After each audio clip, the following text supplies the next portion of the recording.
be seated.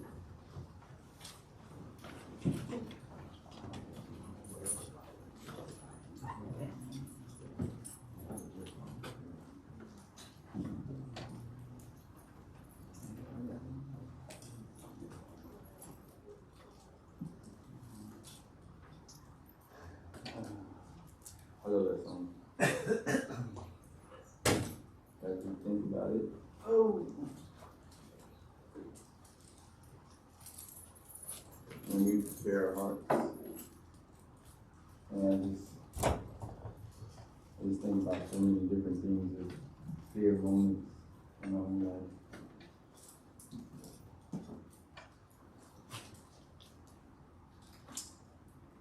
Just as we prepare, we'd like to take a moment. So if you have your Bibles, maybe in 1 Kings chapter 19. I just want us to pray and dive in.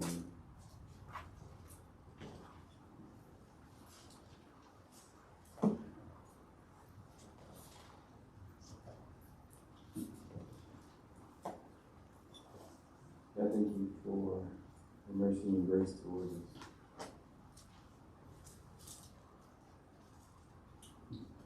There have been so many moments in our lives, individually, as a church, and fear has just held us. So God, I pray that today your message will just draw us to yourself. Help us to lean in. In Jesus' name. So if you're first week here, or first time here, or you've been here off and on, we've been going through a series that we've called Thrive, and we're looking at specifically emotions in thriving. We say that a spiritual root system for any human being is you have feelings that leads into needs, that leads into the desire, which leads into longings, and that leads into hope. And all of these tie together. Emotions kind of open the doorway to it, but you also use the emotion that you're in to figure out the need that you have and the desire that you want and what you're hoping for and longing for. So they all tie together. And if we can deal with emotions well, then we can know what needs we have, we can know how to desire, we can long for the right things, and we can stay hopeful in the midst of it all. And so we've been going through these series. This is week 3 of the series. The first week we started just an overview looking at all the 8 emotions that we were going to dive into. Last week we talked about hurt. We talked about how hurt undergirds all the emotions. And so this week we're going to talk about fear. There's no specific order of how they go, but I just felt like fear kind of connected better. And I think next week I'll do anger. Because I think fear and anger, they go together. And you'll see that as one of my points today. But we'll do fear today, and next week we'll do anger. And so as we look at 1 Kings chapter 19, we're going to look at anger. But before we dive into, we're going to look at fear. But before we dive into fear, I'll tell you, there was a time we were living in Maryland, and we had just moved into this home. We called it Wolf Drive. That's what the house is known by. It's known Wolf Drive. And so my sister and nieces and everybody had came up that weekend, and we ended up doing a cookout at my house. And so we were just enjoying ourselves. At the same time, my stepdad had took my brother-in-law somewhere. I think he took him to my brother's house or something like that. And so my mom, my sister, and my nieces, they went back to my mom's house, and because we were done, but my father-in-law, my stepdad and my brother-in-law, they were by themselves. And instead of going to my mother's house, which was closer to them, They came all the way back to our house. And it was like midnight. And so me and Sabrina are in the bed. We had Judah at this time. Sailor wasn't born. And so we hear a knock on the door at like midnight. And I'm knocked out asleep. And my wife hits me. She was like, "Hey, you hear that?" And I was like, yeah. So then they knocked again. And I'm freaking out. I am fearful as ever at this moment. And she's like, "You gonna go and check the door?" And I'm like, no. And so they knock again. So this is what I do. I hop out of the bed and I get on my knees and I'm crawling because we had a bay window and you can peek out the bay window to see who's in the front door. So I get on my knees, I'm crawling to the bay window and I'm peeking out the door and I'm like, "Babe, I can't see it. I don't know what it is."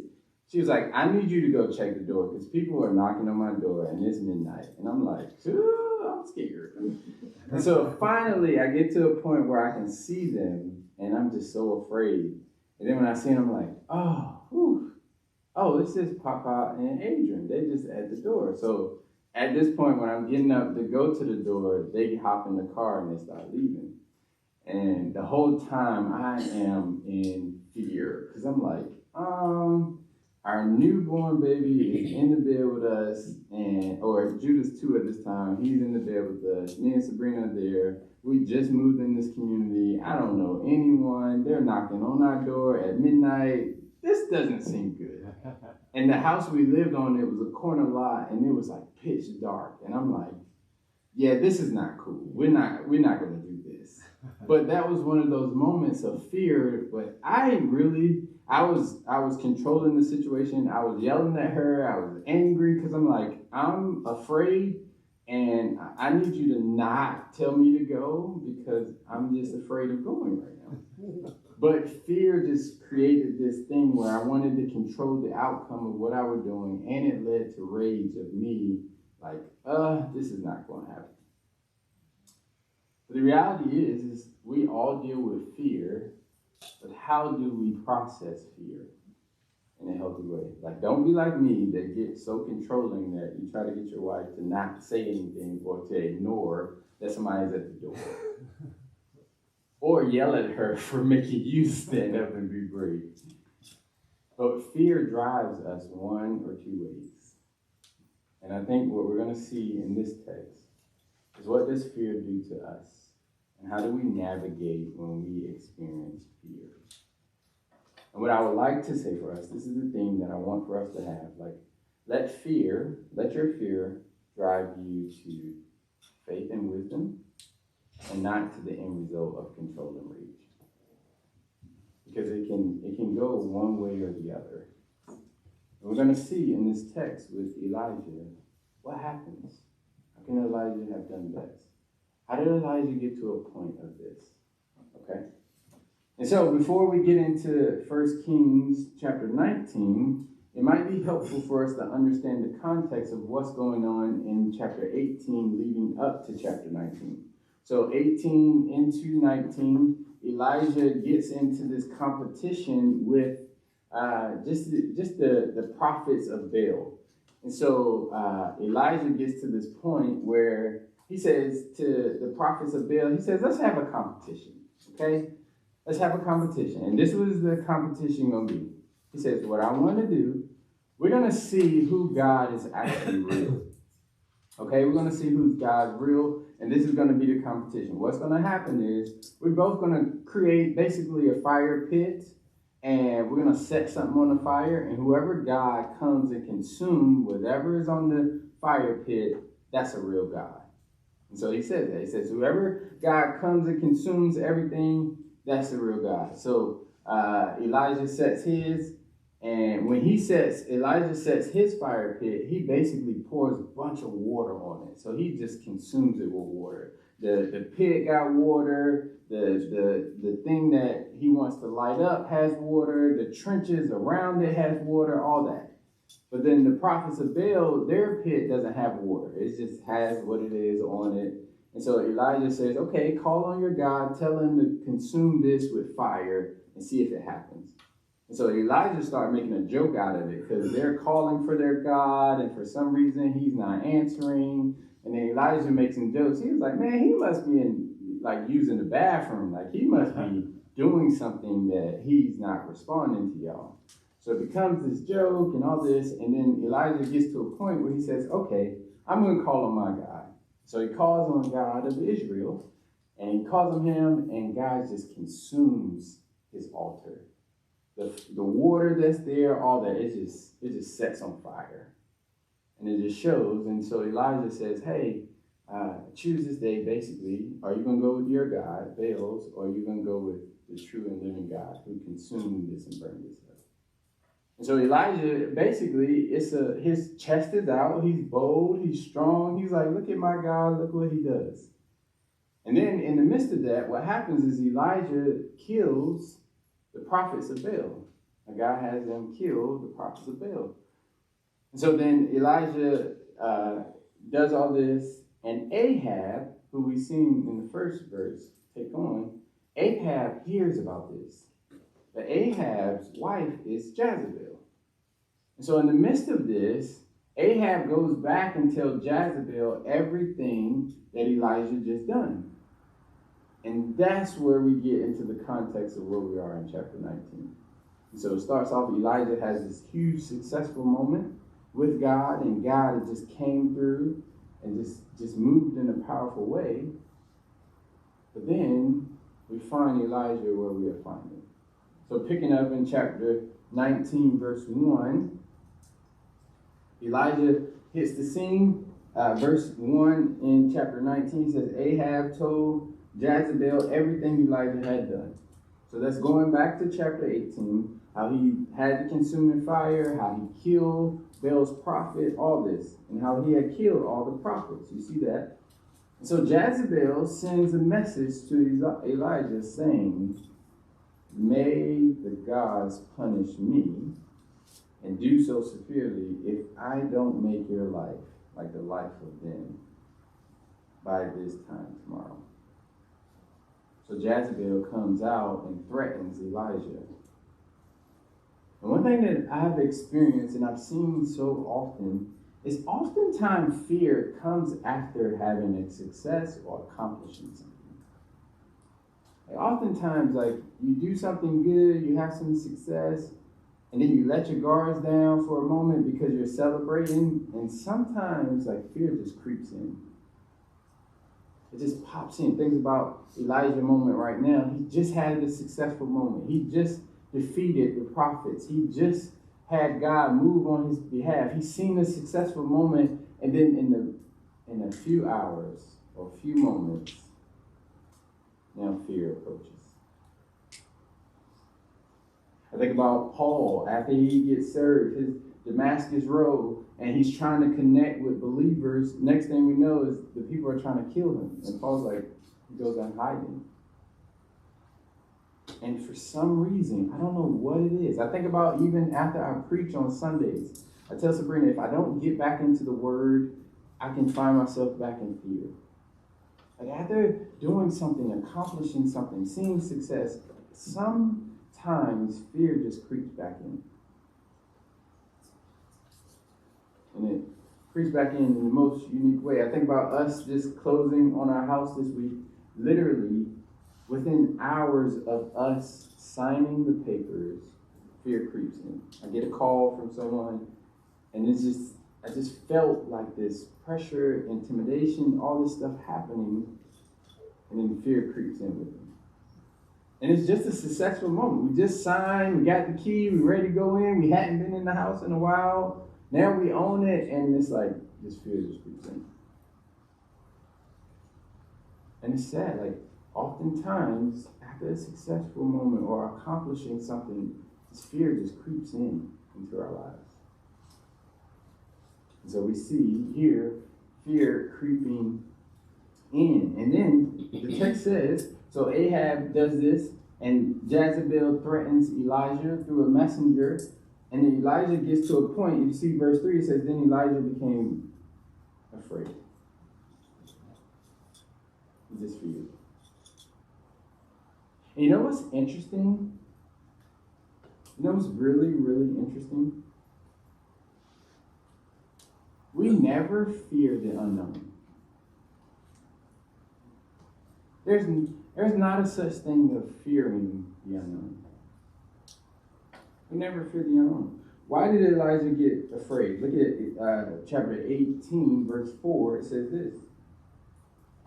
It says, and took 1,000 prophets and hid them, 50 men to a cave, and provided them with food and water when Jezebel slayed the Lord's prophets. So Elijah becoming afraid is because he already knew what Jezebel had already did to God's prophets. Like Jezebel had already slaughtered them. And so he knew that, hey, this is something that she could do. Like her threat was not just something imaginable. Like this was, we've seen this happen before. And here's the reality. I like this. Like, we never fear the unknown. What we fear is the possibility of a painful experience that we either know ourselves, we've seen someone else experience, or we heard about. So all the things we fear is not this unknown thing. It's not an unknown future. What we fear is the painful experience of us ourselves or somebody else we know that experience. I think about a story I heard about, and there was this person who they had an experience with a peeping Tom. And this peeping Tom just came through one day in their lives. They were preparing themselves for school or for some occasion, and for some reason, peeping Tom was in their window watching them. And what happens is this person went to tell someone that they trusted and loved about peeping Tom, and the person they trusted and loved says, that's not true. Nobody did that. They never went to check. They never went to figure it out. And so then this person gets older and life happens, and then that memory of peeping Tom pops up again because they're doing something in their home or they doing something in their lives, and then they have a glimpse of peeping Tom out the window, and fear created where they're like, I know this experience before. If I tell somebody that peeping Tom is watching me, they're not going to trust me. And I'm going to find myself in fear about this. So what they did, instead of holding on to it, they went and told somebody else. And in the midst of them telling that person, the person that they told went to see and find out who this peeping Tom is. And in the midst of that, what that did for the person who had the experience with peeping Tom, it healed them. It gave them courage. Because the person that they told was not only willing to trust what they said, but to willing to go a little bit further to see if this is actually happening. And most of our painful experiences creates a fear in us that we don't want to experience that pain again.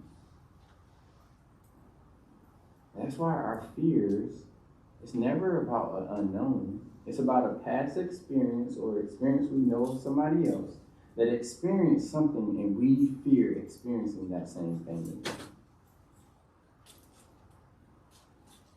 And so Elijah, he knows, like, Jezebel really can do this if she wants to. So he becomes afraid. And you know the thing about fear, if fear is not addressed, it actually leads to anxiety. Fear unaddressed leads to anxiety. And you know, like, anxiety is either you're going to freeze, you're going to flee, or you're going to fight. You're going to freeze, you're going to flee, or you're going to fight. In Elijah's case, what did he do?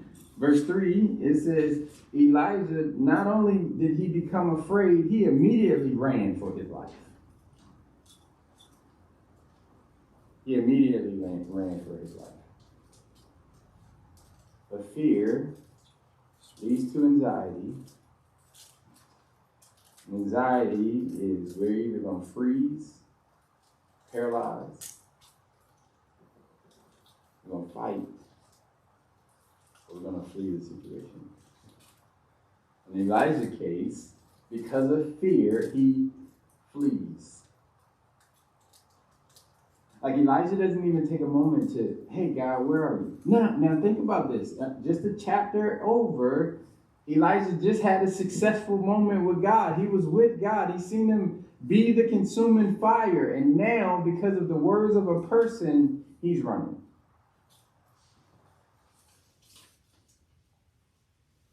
So quick that fear not addressed can lead to anxiety. Lead us right to anxiety. So we see this happening. And I like what this says. It says the difference between a life dominated by anxiety and one in which fear is processed is how is that person living under domination of anxiety? Doesn't ask for help and remains alone. Anxiety attempts to control our lives in order to avoid the vulnerability that being helped entails. Fear, on the other hand, calls out for help, allowing us to speak what we fear and receive the help we need to wisely handle fear. And what he's saying is, when we see, fear is not negative. When we see or understand we're in a fearful moment, if I isolate, because I've allowed anxiety to take over. But if I say, hey, I'm fearful and I have a safe place to take my fear, I can actually ask for help. And I can gain faith and wisdom in the midst of my fear. But so often as people, we allow fear to lead to anxiety, and we're in our own. We might not be alone in a place, but we're alone in our minds. Nobody cares about what I'm going through. Nobody knows the fear that I'm witnessed. Nobody knows the fear that I'm struggling with. And so in our minds, we replay, recycle over and over the fear that we find ourselves in. And that's all Elijah is doing. We never see anywhere in this place that Elijah communicates his fears to anyone. And how do we know that Elijah becomes very afraid unless he communicates? And so we see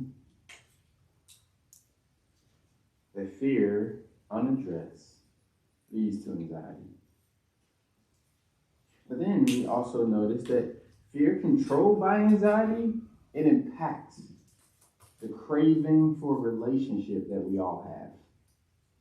Like all of us as humans have this craving, this desire to be in relationship with other people. But when fear, this controlled by anxiety, impacts us, that craving for relationship goes away. So we isolate.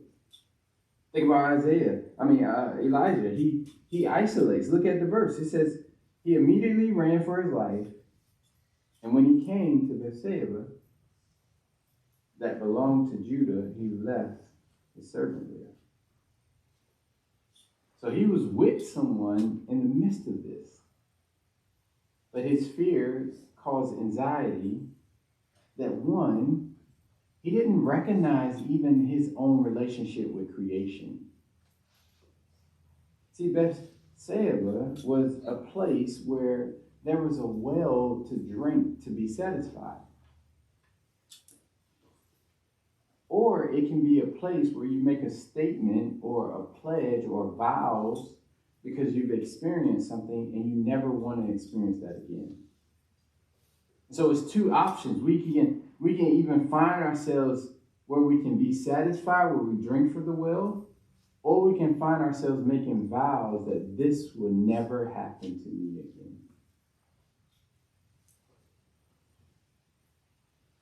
And we have the option. We have the option to choose. And so our impact in this craving for the things that God gives us in creation. When we live by anxiety, we can never see the good things that God gives us. We can never see the blessing and relationship of the things that God gives us. We always find something wrong with it. You know, when we talked about Jeremiah 17, Jeremiah says in that text, like, they can't see good because they're cursed. One who turns their heart from God. So in the same thing, he's saying to us, we can't see the good of relationship that God has given us in material things because anxiety has taken over. And then it impacts our relationship with God. With others. See, when anxiety takes over, when fear starts and anxiety takes over, it impacts our relationship with others. Think about the text. Elijah left his servant. Think about that. Like his servant, the person he knew, who served them. They had a relationship. They knew each other well, but because of fear and anxiety, Elijah doesn't even say to the person who's been with him and rolling with him that I'm fearful. Elijah doesn't communicate this in a relationship with the people closest to him. Sometimes when fear is controlled by anxiety, those closest to us don't even know what we're going through.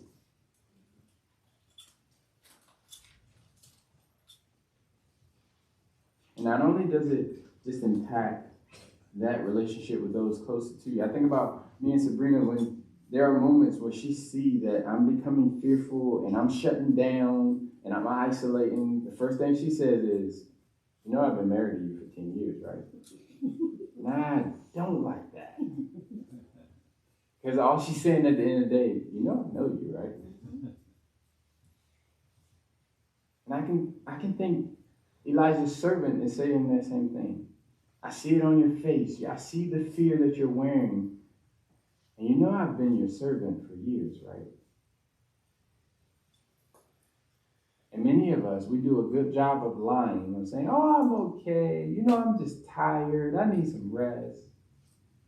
The reality is we're lying. Because we don't want to say what we're actually fearful of. So sometimes the relationships that we crave are impacted because anxiety has taken over because of the fear that we are experiencing. And not only does it impact our relationship with others, not only does it impact our relationship with the things that God has blessed us with, but it also impacts our relationship with God.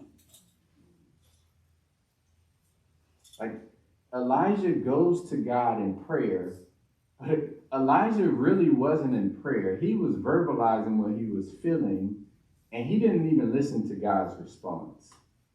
Listen to it. Like Elijah steps up. He says, and if you look at verse 4, Elijah steps up and he says, man, I went to this place.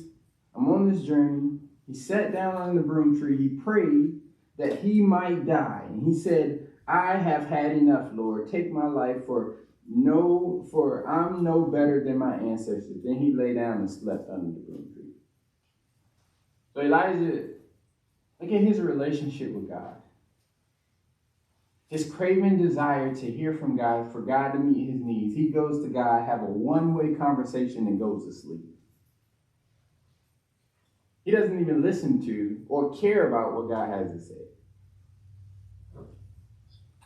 And oftentimes that's the way we are. When we are full of anxiety, when we're full, like fear is that thing that's controlling us through anxiety, we get to a point where we go and pray, but we're actually just having a one-way conversation with God. I'm telling you everything that I want, everything that I need, everything I want you to do, and I'm not listening to you, and then I'm going to go to sleep.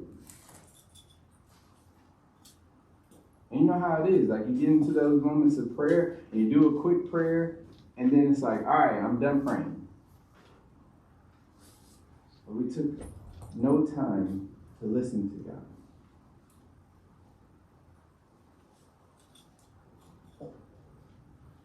No time to listen to God.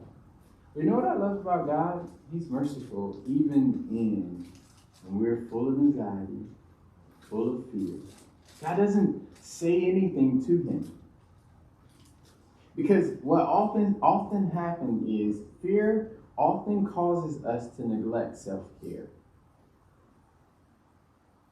When we're in fear, it causes us to neglect self-care. Like, look at the text. Elijah obviously hadn't eaten, hadn't been taking care of himself, didn't drink water. He's at a broom tree. A broom tree, they're so, they can't cover you. He's in the wilderness under a broom tree. A broom tree it's like a small bush that it doesn't really protect you or give you any shade. So the sun is still beaming on him. He's still in the desert. It's still a dry place. And so he's at the broom tree. And then it says, suddenly, the middle of verse 5, it says, suddenly an angel touched him. The angel told him, get up and eat. And then he looked. And there at his head was a loaf of bread baked over hot stones in a jar of water. Hold on, he's in the desert. He got some fresh baked bread and a jar of water. Who brought it? Who was there? He's by himself. He left his servant.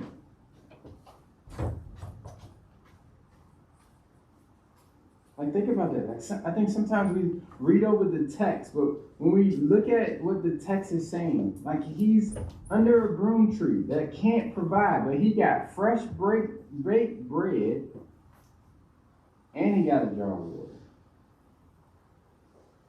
And he got a jar of water. And so he says he eats and he drinks and he lays down again. See, I love what God provides in the midst of what he needed. He never questions him. He never like makes him feel bad for dealing with what he dealt with. He just provided what he needed. And then God says, hey, I'm not ready to talk to you yet. Go back to sleep. Lay down. Like, your self-care can't be neglected in this moment. So he says, the angel of the Lord. And I think the angel of the Lord here, I believe it's Jesus.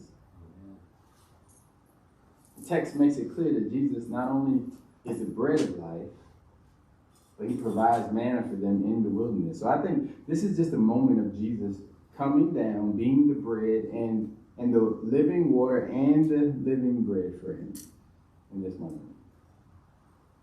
And that's what Jesus does. Like, when you're in your fear and your anxiety, God satisfies you and he quenches your thirst. He satisfies you and he quenches your thirst. So he's here and he provides that. And then he says, get some rest. Verse 7 says, the angel of the Lord returned, so he came again for the second time and touched him. And he said, get up and eat, or the journey will be too much for you. Like, God knows where you're going and how to get you there. Our responsibility is to make sure we're taking care of ourselves based on what he provides for us to enjoy. You can't neglect self-care. No matter how much you need to get done, he makes it very clear. The journey ahead you can't do if you don't take care of yourself. And I know the bills are stressful. I know we got to do this and we got to do that. But if self-care is not the focus, none of that is going to be accomplished. None of that is going to be accomplished. So he comes to him and says, you can't do it. So verse 8, he says, so he got up, he ate and drank, and then on the strength of that food. What food? The bread and the water. What did he do? He walked 40 days and 40 nights. Like, off of bread and water, he was able to go 40 days and 40 nights. I think it's a reference back to them and the Israelites going 40 years, this 40 moments. Like, Jesus was in the desert 40 days and 40 nights. I think it's just this reference too, when we're connected with God, we're in his presence, we can go as far as he wants us to go based on what he provides us with. No matter the fear and the anxiety we find ourselves in. But we must take care of ourselves based on what God is providing for us. But what I love about this text, and you dive in even more, like the 40 days and 40 nights to Hebron. You know what's interesting about Hebron, which is the mountain of God? If you look at Exodus chapter 3, is where Mount Sinai is where God meets Moses on a burning bush, and then God has Moses bring the people of Israel back to this same place. And it's called the mountain of God. But Hebron, you know what it actually means? Dried up. Desolate. So why would a dried up place be called the mountain of God? And I think the reality is this: when you're at your lowest, when you're very needy, when you cry out to God, like the song says, when you expose your weaknesses, your fears, and your failures, that's where God meets you. In your neediness, and you're needing him more than anything, when you're all dried up, when you have nothing to give, that's when God meets you. You know how everybody used to say, well, when you come to the end of yourself, then you'll realize. And it's when we're willing to sacrifice it all, dry it all up, give it all over to God, when we need him the most, we're at the mountain of God. Because he's the one that gives us bread and water when we're all worn out and tired with life. It's very interesting. He goes there, verse 9, he entered a cave there and he spent the night. So he's traveled 40 days, 40 nights. He's at the mountain of God. He with God, and he rests.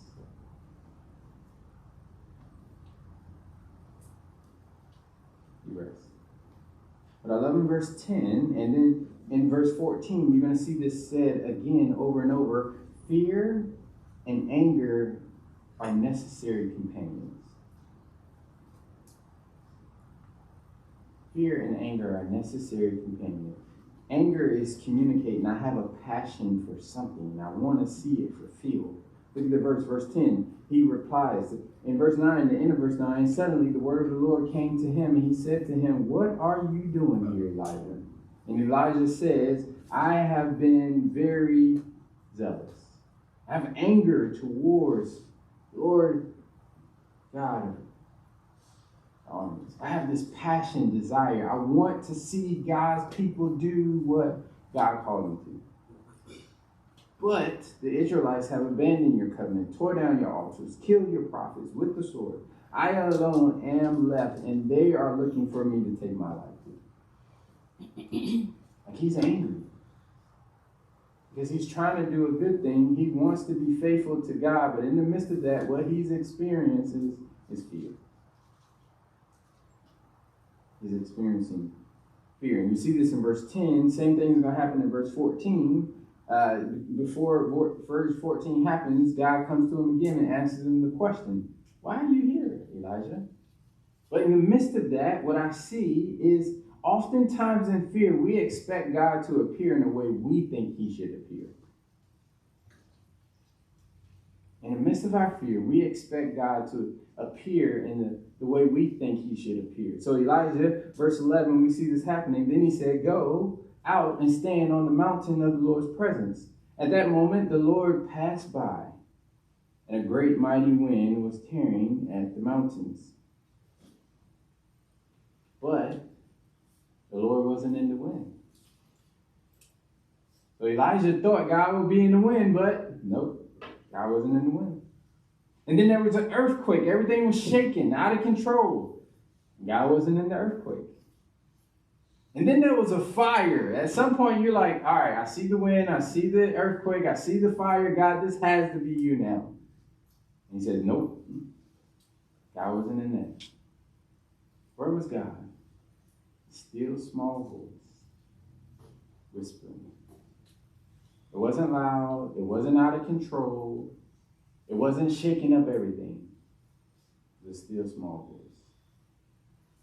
And sometimes in our fear, we can't hear God because we're expecting him to respond and come through and do things the way we expect him to do it. And sometimes God is saying,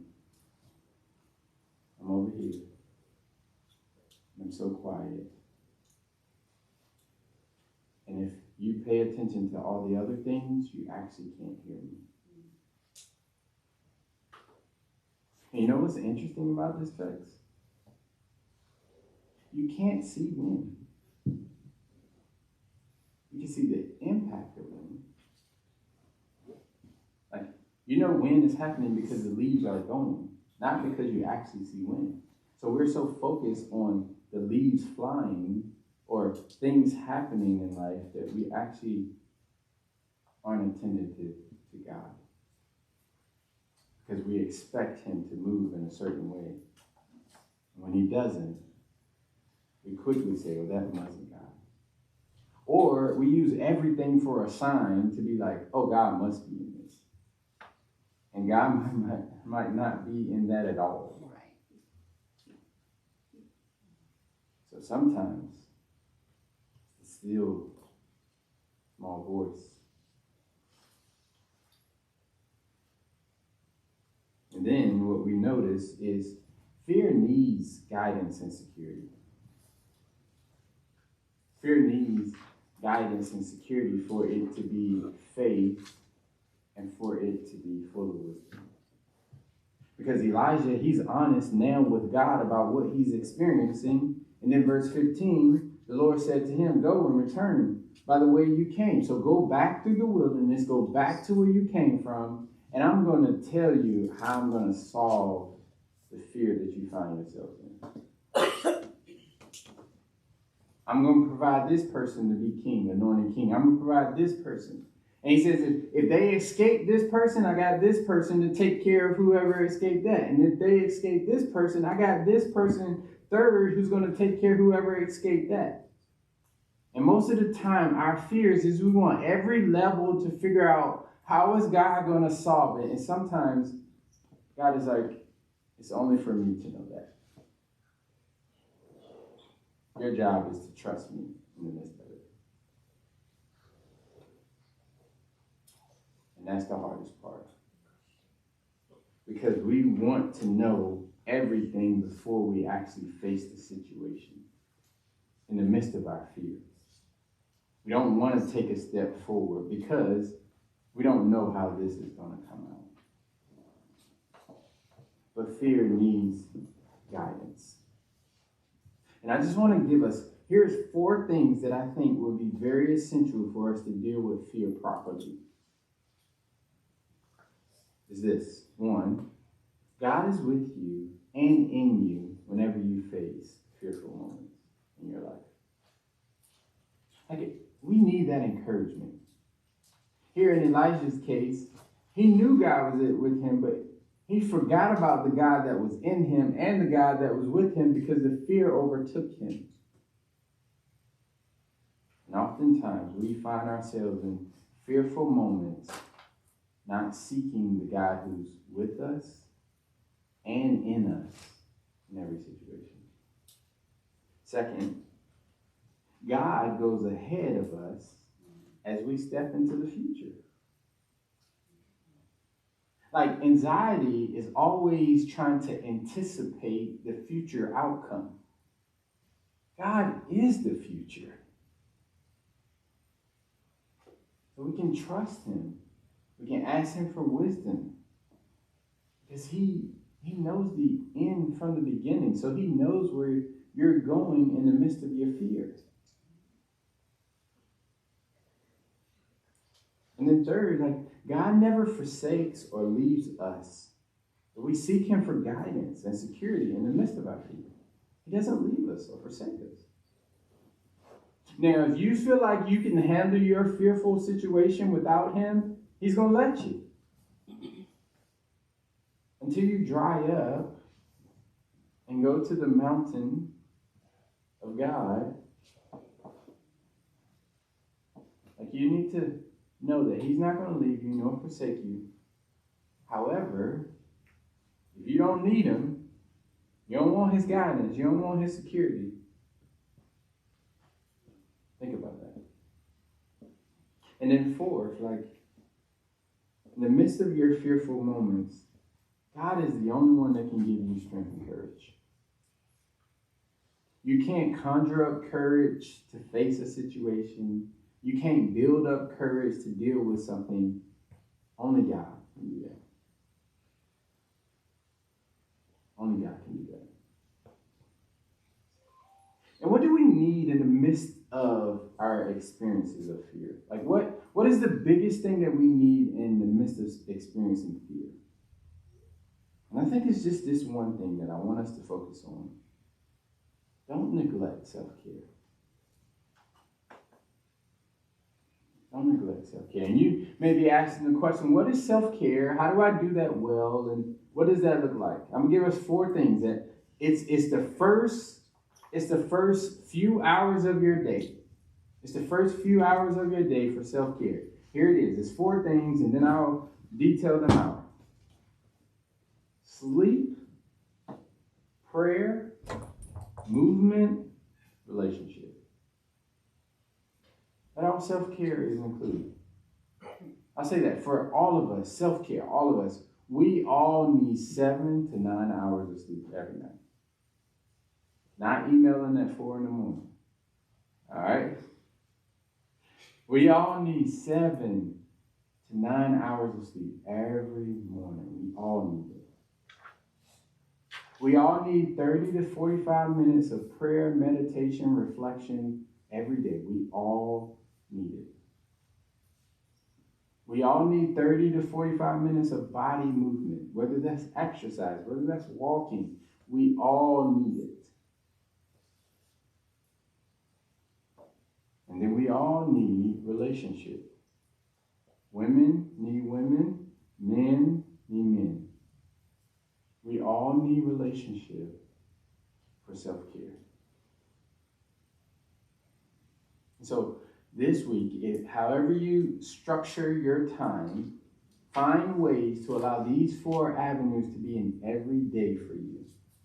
Where you get sleep, where you have rest, where you have prayer time, where you have meditation time, where you have time to be in the Word and reflect on what God is saying to you.